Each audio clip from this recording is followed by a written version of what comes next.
warahmatullahi. Hari ini saya akan ceritakan mengenai kisah Nabi Sulaiman. Yang pertama, riwayat hidup Nabi Sulaiman.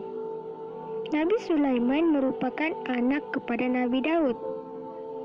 Sejak Nabi Sulaiman berusia 11 tahun lagi, baginda sudah menunjukkan tanda-tanda kecerdasan, ketajaman, dan kepandaian berpikir, serta ketelitian dalam membuat keputusan.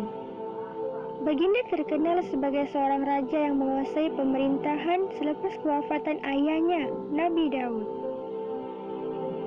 Yang kedua, mukjizat Nabi Sulaiman. Mukjizat yang pertama, Nabi Sulaiman boleh bercakap dengan haiwan. Mukjizat yang kedua, Nabi Sulaiman berkuasa mengawal angin. Dan mukjizat yang terakhir, Nabi Sulaiman berkuasa memerintah jin. Kisah paling populer Nabi Sulaiman. Suatu hari, Nabi Sulaiman memeriksa jin dan burung-burung yang diperintahkan menghadap. Baginda mendapati seekor burung tidak ada di kumpulan itu. Seketika kemudian datanglah burung hudhud. Maka berkatalah dia bahwa dia telah menjumpai seorang wanita yang memerintah dan mempunyai sebuah singgasana yang besar. Namun wanita itu dan kaumnya menyembah matahari. Nabi Sulaiman mengambil tindakan mengutus surat berupa amaran dan perintah kepada wanita tersebut yang bernama Ratu Balqis, pemerintah negeri Sabah. Kemudian Ratu Balqis mengantar wakil bertemu Nabi Sulaiman dan membawa hadiah sebagai tanda tidak bermusuh. Pada pikiran Ratu Balqis, sekiranya Nabi Sulaiman menerima hadiah itu, maka baginda sama dengan raja yang lain. Setibanya rombongan Ratu Balqis, mereka semua tergamam dengan keindahan istana Nabi Sulaiman serta bala tentera yang terdiri daripada manusia dan jin.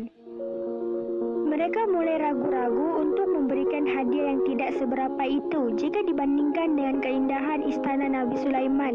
Namun mereka tetap memberikan hadiah tersebut kepada Nabi Sulaiman. Nabi Sulaiman menolak hadiah tersebut lalu menyuruh mereka kembali ke Sabah dengan membawa berita apa yang telah mereka saksikan tentang kehebatan kerajaan Nabi Sulaiman, tenteranya, kegemilangannya yang dilakukan hanyalah karena Allah. Sekiranya kerajaan Sabah taat kepada Allah, maka mereka akan selamat. Sebaliknya, jika mereka engkar, maka mereka akan tewas dalam peperangan.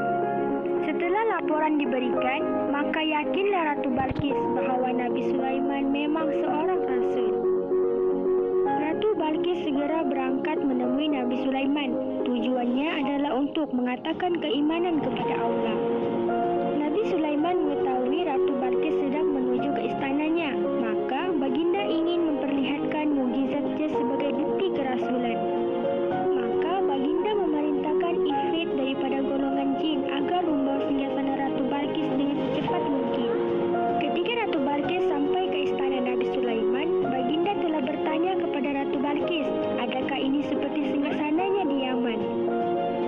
Maka Ratu Balqis pun menjawab, boleh jadi ia adalah singgasananya kerana dia sudah mengetahui kekuasaan yang dimiliki Nabi Sulaiman. Kemudian Nabi Sulaiman mempersilakan Ratu Balqis untuk memasuki istananya yang dibina dari kaca. Ketika Ratu Balqis memasuki istana tersebut, disangkanya bahwa lantai istana itu adalah sebuah kolam. Lalu dia pun menyelak pakaiannya hingga ke betis. Maka Nabi Sulaiman pun menjelaskan bahwa istananya diperbuat daripada kaca yang membuatkan ia berkilat seperti air. Melihat kelebihan yang diberikan oleh Allah kepada Nabi Sulaiman, maka Ratu Balqis pun memohon keampunan kepada Allah di atas kekufurannya yang menyembah matahari. Sekian, terima kasih. Sekolah online. Take care chattingnya, jangan lupa cintaan selalu. Stay at home. Gak dapat uang jajan.